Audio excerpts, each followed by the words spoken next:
उधर माल्या को कोर्ट में हाजिर होने की तारीख नजदीक आ रही थी।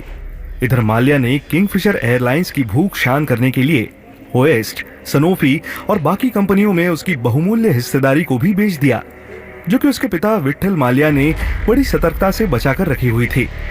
पर इससे भी माल्या की कोई परेशानी हल नहीं हुई, क्योंकि उस पर कर्ज ही इतना ज्यादा था। आखिरकार वो दिन आ ही गया जब विजय माल्या कोर्ट में हाजिर होने की तारीख से पहले ही 2 मार्च 2016 को अचानक देश छोड़कर भाग गया। इस खबर से पूरा भारत सकते में आ गया, खासकर भारत सरकार और बैंकिंग सिस्टम। माल्या ने ये सब कुछ एकदम से नहीं, बल्कि पूरी प्लानिंग के साथ किया। हर तरफ से बयान आने लगे। किसी को नहीं पता था माल्या, जो कि कल तक राज्यसभा में उपस्थित था, वो अचानक कैसे भाग खड़ा हुआ।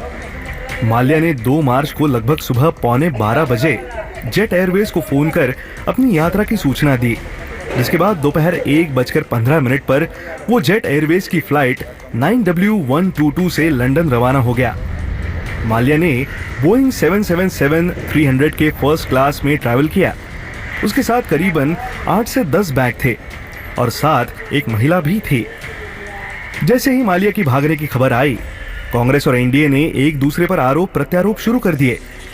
राज्यसभा में leader of opposition Ghulam Nabi Azad ने सीबीआई के रोल तक पर सवाल उठा दिए। उन्होंने कहा, सीबीआई ने अक्टूबर 2015 में माल्या के खिलाफ जारी लुकआउट नोटिस को क्यों बदला?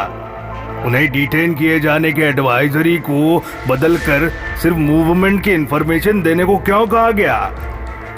आजाद ने सवाल उठाया कि ग्रीन पीस एक्विजिट प्रिया पिल्लई को सरकार ने एयरपोर्ट पर ही रोक लिया था, जबकि उनके खिलाफ कोई कोर्ट ऑर्डर नहीं था। तो फिर माल्या को एयरपोर्ट पर क्यों नहीं रोका? वाकई ये सवाल तो जायज था, पर तत्कालीन सरकारी एजेंसियों ने माल्या के केस में सफाई दी कि कोर्ट से ऑर्डर नहीं होने की वजह से माल्या को नहीं रोका जा सका। सरकारी एजेंसियों की तरफ से ये जवाब संतुष्ट करने वाला नहीं था और ये सारे आरोप प्रत्यारोप का खेल भारत के अंदर चल ही रहा था। तभी माल्या ने लंदन से 5 ट्वीट किए, जो कि उसकी ढीठ था का परिचय देते थे, क्योंकि माल्या को भारत सरकार ने भगोड़ा कहना शुरू कर दिया था। और उसी के जवाब में माल्या के ये ट्वीट थे। माल्या ने कहा, मैं इंटरनेशनल बिजनेसमैन हूँ। मैं भारत से बाहर लगातार ट्रैवल करता हूँ। मैं भारत से भागा नहीं हूँ, भगोड़ा नहीं हूँ। ये सभी बेतुकी बातें हैं। सांसद होने के नाते मैं कानून का पूरा सम्मान करता हूँ। हमारा जुडिशियल सिस्टम काफी मजबूत और सम्मानित है।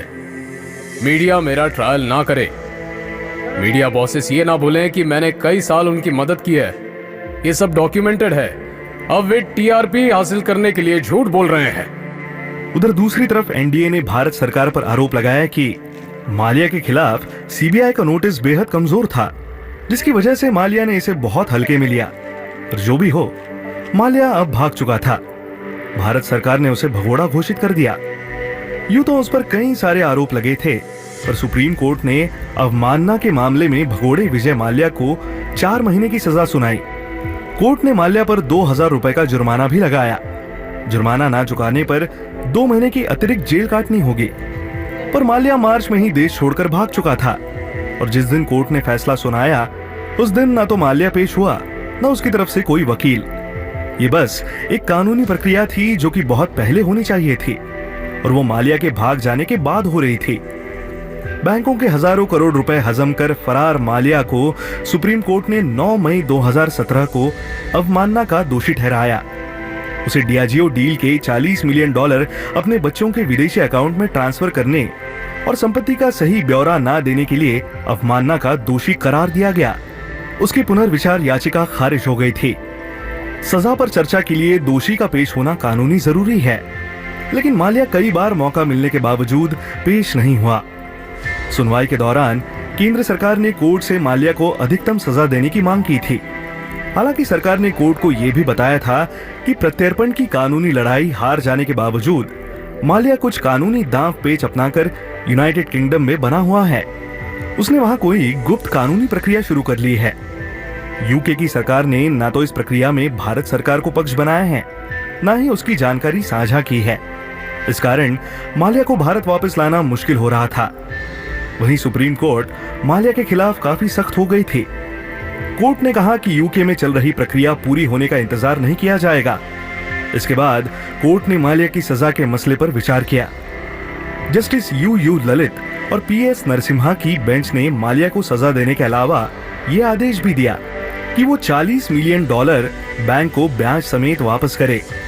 कोर्ट ने कहा है कि ऐसा ना होने पर माल्या की संपत्तियों को जब्त कर इस रकम की वसूली की जाएगी।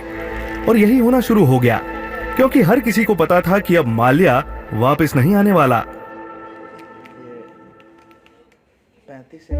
माल्या को अब तक यही लग रहा था कि वो देश छोड़कर भाग गया है तो भारत की सरकार उसका कुछ बिगाड़ नहीं सकती। इधर सरकार ने भी माल्या की एक के बाद एक संपत्तियां जब्त करने की कानूनी कार्यवाही शुरू कर दी। खैर, इस बात का अंदाजा तो माल्या को भी था, पर सलाखों के पीछे बाकी जिंदगी गुजारने से बचने के लिए वो कोहिनूर के चोरों की बस्ती लंदन चला गया। भगोड़े माल्या ने इंग्लैंड में बैठकर कई कानूनी जोड़ तोड़ किए, जिससे वो अपनी संपत्ति कुर्क होने से बचा सके। पर अब उसकी एक नहीं चलनी थी। भारत में सुप्रीम कोर्ट के 2 अलग अलग आदेशों में prevention of money laundering act के तहत कोर्ट ने बैंकों के कंसोर्टियम को विजय माल्या की 5,600 करोड़ रुपए की संपत्ति जब्त करने का आदेश दे दिया। और साथ ही साथ देश की कई कोर्टों ने माल्या को भगोड़ा घोषित कर दिया। 24 मई 2017 को दिए गए दूसरे आदेश में कोर्ट ने विजय माल्या की 4,233 करोड़ की संपत्ति जब्त करने का आदेश दिया। इसके बाद पीएमएलए कोर्ट की तरफ से भी दिए गए आदेश में 1,411 करोड़ रुपए की संपत्ति बैंकों को देने का आदेश दिया गया। इन दोनों आदेशों के बाद कोर्ट ने विजय माल्या और उसकी कंपनियों को अकाउंट में गड़बड़ी और फंड के दुरुपयोग का भी दोषी ठहराया।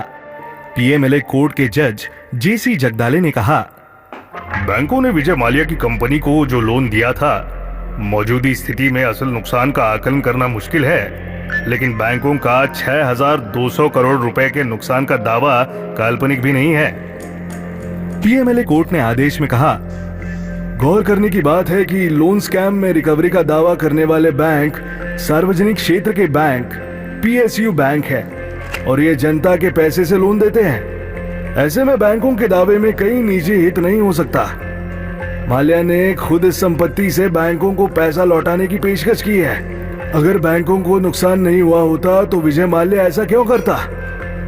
वहीं दूसरी तरफ माल्या के खिलाफ प्रत्यर्पण की कार्रवाई को लेकर भारतीय जांच एजेंसियों ने कार्यवाही तेज कर दी। भारतीय एजेंसियों ने ब्रिटेन की कोर्ट से माल्या के प्रत्यर्पण के लिए कई लड़ाई लड़ी। आखिरकार माल्या को लंदन में गिरफ्तार किया गया। माल्या को वेस्टमिंस्टर कोर्ट में पेश किया गया, पर वहां से उसे जमानत मिल गई। वहीं पर भारत सरकार ने माल्या के personal jet, car, Kingfisher villa, उसके सारे ऑफिस, लग्जरी कारें, फार्म हाउस और जितनी भी प्रॉपर्टी थी, सब कुछ जब्त कर ली। लंदन बैठे माल्या ने दावा किया कि भारत में उसकी 13,000 करोड़ रुपए की संपत्तियों को सरकारी एजेंसियों ने जब्त किया है, जबकि उन्हीं एजेंसियों का आरोप है कि मैंने 9,000 करोड़ रुपए की धनराशि बैंकों को चुकता नहीं की है। और वो बोल रहा है कि माल्या भागा हुआ है। माल्या ने सवाल उठाया कि बकाये से ज्यादा की वसूली होने के बावजूद अब उसे क्यों भगोड़ा ठहराया जा रहा है। अब न्याय कहाँ है? ब्रिटेन में रह रहे माल्या ने एक साथ कई ट्वीट्स कर ये बात कही है। भारत को प्रत्यर्पित करने के ब्रिटिश कोर्ट के आदेश को माल्या ने वही के हाई कोर्ट में चुनौती दी। कहा, जब उस पर बकाया धन से अधिक सरकारी एजेंसियां जब्त कर चुकी है तो अब जनता का पैसा वकीलों पर बेशर्मी से क्यों खर्च किया जा रहा है। माल्या ने कहा, प्रतिदिन सुबह जब वो सोकर उठते हैं तो कर्ज वसूली ट्रिब्यूनल यानी कि डीआरटी की ओर से नई जब्ती किए जाने की जानकारी उन्हें मिलती है। जो संपत्ति अभी तक जब्त की गई है उसी का मूल्य 13,000 करोड़ रुपए से ज्यादा है, जबकि बैंकों की ब्याज सहित बकाया धनराशि 9,000 करोड़ रुपए की है। माल्या ने सवाल उठाया है कि अभी भी उसके खिलाफ मुकदमा चलाया जाना क्या उचित है।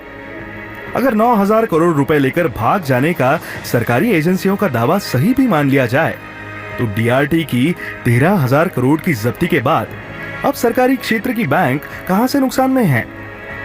इन बातों में सच्चाई कुछ भी हो, पर यह तो साफ था कि माल्या की सारी संपत्ति कुर्क हो चुकी थी। आरोप प्रत्यारोप जो भी हो, बात यह है कि भारतीय बैंकिंग अर्थव्यवस्था पर गहरा घाव हो चुका था और अपराधी देश छोड़कर विदेशी कानून की आड़ में लंदन में मजे कर रहा था। आखिरी बार माल्या को पब्लिकली एक क्रिकेट मैच में देखा गया था। जहां उसका भरपूर विरोध हुआ। भारतीय सरकार लगातार कोशिश कर रही है कि माल्या को कानूनी तरीके से भारत वापस लाया जाए और उसे उसके कर्मों की सजा मिले। अब ये देखना है कि क्या वाकई ऐसा होगा, और अगर होगा तो कब होगा। ठीक एकदम हो गेलं, चला बज्जर के समान।